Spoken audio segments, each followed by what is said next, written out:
전기 이론입니다.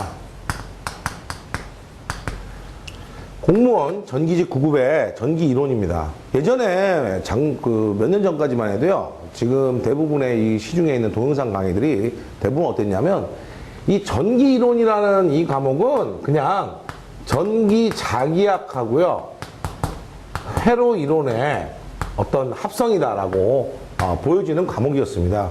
그래서 심지어는 이제 전기 기사의 이 자기학하고 회로 이론 부분을 공부하면 다 맞출 수 있다고 이렇게 말들을 많이 했습니다. 그래서 시중에 나와 있는 대부분의 책들도 전기기사하고 공사기사 정도의, 그러니까 전기기사하고 전기기사에 들어있는 회로 이론이나 그 다음에 자기학 정도를 공부하는 선에서 얘기가 많이 됐었습니다.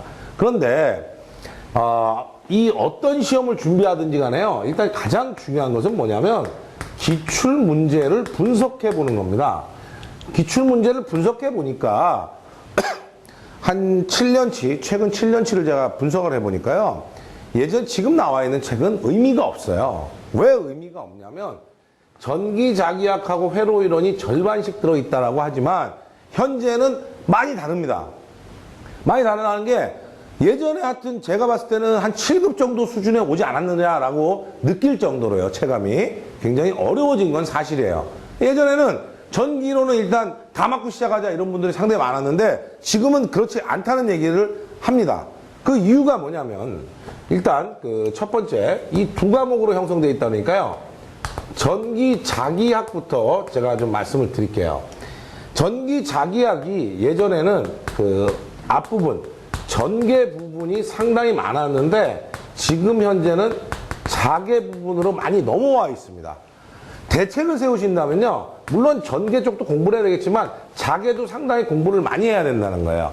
자장 쪽을요. 그래서 자장 쪽을 공부를 하지 않으면 이 전개 쪽은 문제의 난이도는요, 이쪽은 좀 쉬운 편이고요, 이쪽은 좀 어려운 편이에요, 지금. 근데 이 부분을 여러분들이 해소해야지만 시험을 잘 볼 수 있는 어떤 그런 부분이 생길 것 같고요. 두 번째는요, 회로 이론입니다. 과거하고 좀 다른 말씀을 드릴게요. 회로 이론이 기본적인 문제 성향은 같습니다. 그런데 추가가 된 게 뭐냐면 두 가지예요. 삼상회로 분석이라고 하는 부분이 들어와 있죠. 올해 시험 문제도요, 이 삼상회로 분석 문제를 답을 못 내신 분들이 많아요. 왜 그러냐면, 삼상회로를 루프 해석을 했었으면 되는데 여러분들 어떻게 하면 삼상회로로 놓고 보니까 어려운 거죠. 삼상은 어쨌든 뭐예요? 단상이 세 개가 합쳐진 거이기 때문에 루프 해석을 해서 해결할 수 있었는데 여러분들 어떠냐면 문제를 처음 본 겁니다. 근데 사실은 대학에서 우리가 배우는 교재 안에는 얼마든지 들어있어요. 그래서 그런 부분이 좀 어려웠던 거고요. 또 하나는 뭐냐면 매번 얘기합니다. 무슨 회로예요? 스위칭 회로죠. 스위칭 회로.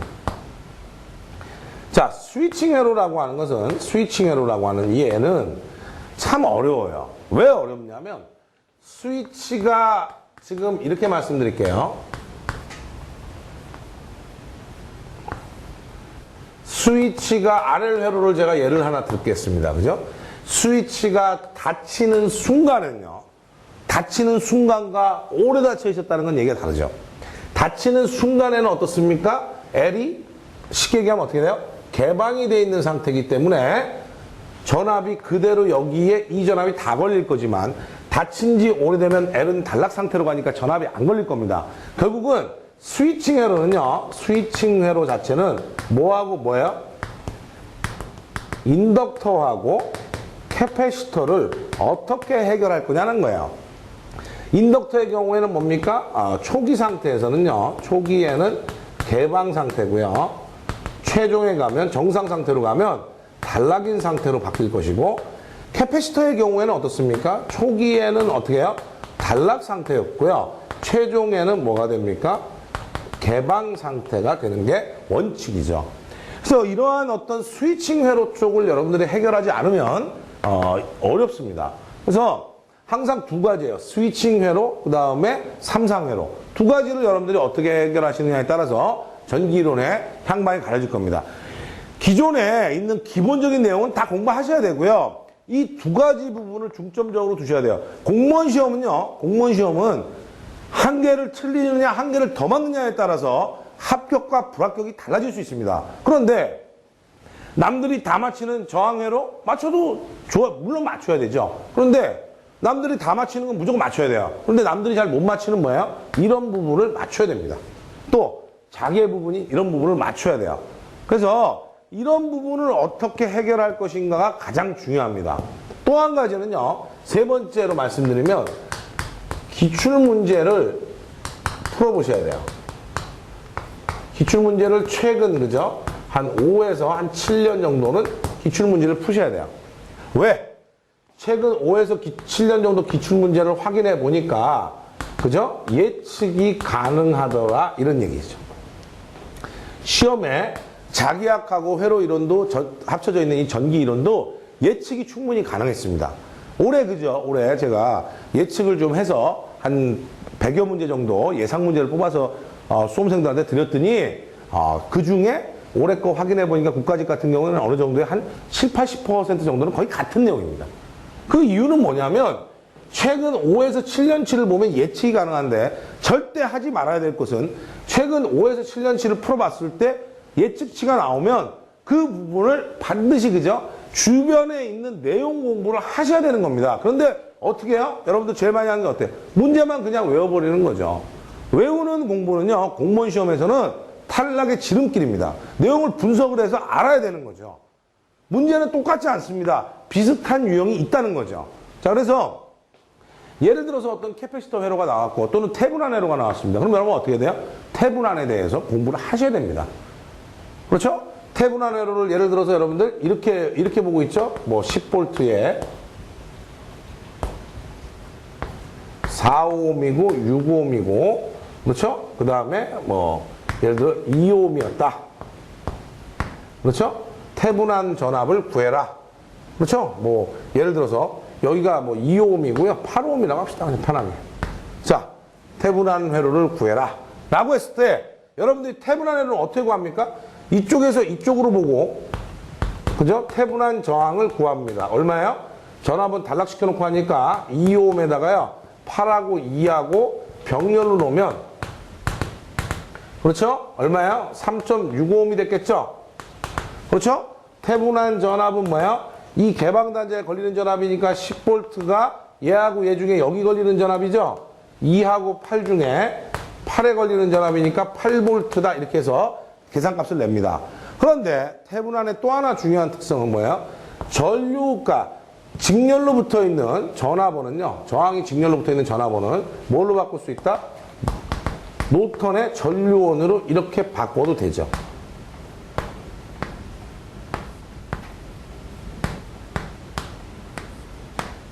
그렇죠? 얼마든지 바꿀 수 있어요. 그러니까 태분한 노턴 변환을 공부를 하셔야 된다는 거예요. 여러분들 지금 태분한 시험 나왔으면 어떻게 태분한만 공부하시면 안 돼요. 노턴도 공부하셔야 됩니다. 됐죠? 굉장히 중요한 부분이에요. 그래서 전기이론을 하실 때 옛날 강의 듣지 마세요. 옛날에 했던 건 중요하지 않아요. 지금 공무원은 올해 새로 강의하는 거를 들으세요. 제 건 안 들어줬습니다. 다른 데 가서 들으셔도 올해 새로 찍은 걸 들으세요. 경향이 다릅니다. 얘기되시죠? 그래서 중요한 것은 우리가 그 전기 자기학부터요, 자기학하고 회로 이론에서 제가 중요한 부분을 우선 말씀드리겠습니다. 전기 자기학의 챕터는요, 벡터의 해석부터, 그 다음에 진공 중에 정전계죠. 자, 그 다음에 도체계와 정전 용량, 그 다음에 유전체, 전기 영상법, 전류, 그 다음에 진공 중에 정자계, 자성체와 자기회로, 그렇죠? 그 다음에 전자유도, 그 다음에 인덕턴스, 그 다음에 전자계로 구성이 됩니다. 자, 시험 문제가 제일 많이 나오는 챕터는요, 여기하고요, 그 다음에 뭐 있습니까? 자성체와 자기회로, 여기하고요, 전자유도 100%고요, 인덕턴스 굉장히 많이 나옵니다. 그러면 공부를 해서 볼 때 지금 보세요. 제가 100% 나오는데 이쪽이 더 많죠? 이쪽이 더 신경을 써야 된다는 거예요. 자, 우리는 공부할 때 주안점 둬야 되는 게 뭡니다? 벡터의 해석은요, 시험 문제 출제보다는 기본이에요. 기초고요. 진공주의 정전계는 뭐야? 전계 세기하고요. 전기력선에 대한 것들만 공부를 열심히 하시면 돼요. 그 다음에 도체계와 정전용량에서 이 정전용량은 콘덴서가 가장 많죠. D분의 입실론 S하는 콘덴서가 가장 많습니다. 그 다음에 유전체의 경우에는요, 이 비유전율을 넣었을 때 물체가 어떻게 바뀌는지가 우리의 어떤 핵심이 됩니다. 그래서 이게 어떻게 바뀌느냐라는 거예요. 그 다음에 전기 영상법이라고 하는 것은 영상 전화에 대한 내용이고요. 그 다음에 전류에 대한 것도 마찬가지. 이런 것들은 시험 문제에는 많이는 없습니다. 많이는 없어요. 그 다음에 진공중의 정작에는 자성체에 대한 얘기인데, 자성체는 자기회로라고 해서 어떻게 합니까? 전류에 의한 자장을 얘기하는 거죠, 주로. 어때요? 전류가 흘렀다. 주위에 루프의 저장이 형성된다. 이 점의 자기의 세기는 얼마냐? 그죠? 암페어 주의적분 써서 계산하시면 되겠죠? 자, 암페어 주의적분식 써서 계산한 문제가 대부분이었습니다. 또 하나, 전자유도죠? 전자유도 뭐야? 페러데이 렌츠의 법칙이죠? 페러데이 렌츠의 법칙 신경 쓰시면 되고요. 인덕턴스, 그죠? 인덕턴스는 뭐야? 전류에 대한 자속 세교수지만 자기학에서는 뭐야? 권수의 제곱에 비례하는 인덕턴스가 만들어진다. 이 부분이 가장 많아요. 자, 제가 지금 이렇게 말씀드리는 이유는 뭐냐면 다른 부분이 전혀 없다는 게 아니고요. 가장 중요한 부분은 반드시 뭐한다? 내용 파악을 다 한다라고 하는 말씀을 드리는 거예요. 자, 그 다음에 전기회로입니다. 전기회로에서 보면요. 회로 이론 같은 경우에는 자, 몇 가지가 있냐면 직류회로, 교류회로, 그렇죠? 기본교류회로, 그 다음에 교류전력, 상호 인덕턴스, 그죠? 그 다음에 뭐예요? 4장까지 했고요. 6장이 뭐예요? 벡터 궤적. 7장이 뭐예요? 우리가 선형회로망입니다. 8장이요. 다상교류예요. 자, 9장이 대칭좌표법이고요. 비정연파 교류가 있고요. 그 다음에 2단자망이 있고 4단자망이 있고요. 자, 그 다음에 마지막으로 과도현상이 있습니다. 자, 여기서 봤을 때 여러분들 이 챕터에서는요, 직류회로에서는 뭐밖에 없어요? 분류기, 분압기 밖에는 시험에 나올 만한 내용이 없어요. 교류회로는요, 사실은 여기서 나오는 게 아니고 기본교류회로 RLC죠. RLC 회로에서는 여러분들이 제일 많이 공부해야 될 건 뭐예요? 공진회로입니다. 공진회로. 그렇죠? 그 다음에 이 교류전력이에요. 전력이 뭔지도 모르고 하면 안 돼요. 교류전력이 뭡니까? 피상전력, 그죠? 유효전력, 무효전력이에요. 자, 유효전력이라고 하는 건 뭡니까? VI 코사인 세타로 많이 썼고 I제곱 R이라고 쓰니까요. 와트로 표현하죠. 결국 어디서 소모되는 거야? 저항에서 소모되는 거야. 그 다음에 무효전력은 얼마입니까? VI 사인 세타고요. I의 제곱 X입니다. 리액턴스에서 소모되는 거예요. 그 다음에 우리가 피상전력이라고 하는 얘는 VI죠. 전류의 제곱 임피던스입니다. 볼트 암페어로 쓰죠. 어디서요? 임피던스 전체 소모 전력이에요. 자, 이런 부분이 시험에 많이 나오는 거죠. 그렇죠? 그 다음에 상호 인덕턴스 회로는 가극성이냐 감극성이냐라고 하는 것들을 찾아내는 회로들을 얘기하는 거고요. 벡터 궤적은 시험 문제에 없습니다. 그 다음에 선형회로망은 여러분들 중첩의 원리, 태분한, 노턴 이렇게 했는데 여기는 희한하게도 두 가지밖에는 안 해요. 중첩하고요. 그 다음 뭐야? 태분한이에요. 하여튼 태분한을 무조건 열심히 해라. 그 다음에 다산교류에서는요. 다산교류에서는 Y 델타 결선의 관계에 대해서. 그러니까 여러분들이 공부할 때, 자, 주목, 이런 얘기 합니다. 저한테 이렇게 얘기해요. 아, 이 델타 결선은요, 델타 결선을 이렇게 해놓고, 델타 결선은 이쪽에 상전압하고요, 성간전압이 같고요. 그죠? 성간전압이 같고, 이런 얘기만 하셔요. 이거 아니죠, 시험 문제가. 지금 뭐예요? 잘 보세요. 전원은요, 전원은 예를 들어서 Y로 이렇게 결선을 해 있는 상태고요. 부하는요, 부하는 이렇게 델타로 결선하는 상태예요. 반대가 될 수도 있어요. 뭐예요? 부하는 Y로 결선하고, 그렇죠? 전원은 델타로 할 수도 있죠. 이 회로를 해석하라는 거야, 지금. 여러분들은 지금 대부분 뭐만 하세요? 이것만 하고 있죠? 기사 공부하다 보니까. 근데 이거를 해석을 하라는 거예요, 이거를. Y 델타인지 또는 델타 Y인지 델타 델타인지 Y Y 이거에 대해서 해석하라는 겁니다. 이게 중요한 거예요. 그 다음에 대칭야표법은 거의 시험에 없고요. 비정연파 교류는 뭐야? 프리의 급수죠. 시험에 많이 안 나왔고요. 2단 자망 특히 뭐야? 구동점 임피던스 구하는 부분 중요합니다. 4단 자망은요, 그죠? 4단 자망은 시험 문제에 또 많이 나오는 챕터예요. 그렇죠? 뭐 임피던스 파라미터라든지, 그죠? 어드미턴스 파라미터라든지 이런 것들, 그죠? 자, 그 다음에 스페셜 원이 있습니다. 뭐예요? 이거죠, 이거. 난이도를 결정하는 문제예요, 얘가. 얘를 어떻게 하냐에 따라서 난이도가 바뀝니다.